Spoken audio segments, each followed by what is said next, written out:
রেগে গিয়ে চিৎকার করে কথা বলা ব্যক্তির মন সরল হয়, কিন্তু যে ব্যক্তি রেগে গিয়ে চুপ থাকে, হাসি মুখে কথা বলে, সেই ব্যক্তি শয়তানের চেয়েও ভয়ঙ্কর।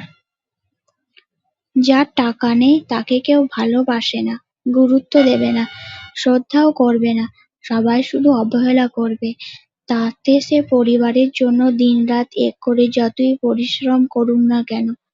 আর যার টাকা আছে, সে পরিবারের জন্য কিছু না করলেও তার কথার ওপর সবাই গুরুত্ব দেবে, বিপদে আপদে সবাই পাশে থাকবে, এটাই বাস্তব। আমার মৃত মানুষের অভাব বুঝি, কিন্তু জীবিত মানুষের আর্তনাদ বুঝি না।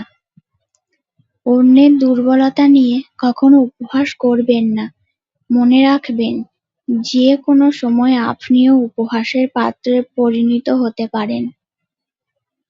জীবনে কখনো কারোর সাথে নিজেকে তুলনা করো না। তুমি যেমন তেমনই খুব সুন্দর। কারোর পছন্দ হওয়াটা খুব সহজ, কিন্তু সারা জীবন তার পছন্দের হয়ে থাকাটা খুব কঠিন। সমস্যা কখনো এড়িয়ে যেও না, বরং সমস্যা এলে তার মুখোমুখি দাঁড়াতে শেখো।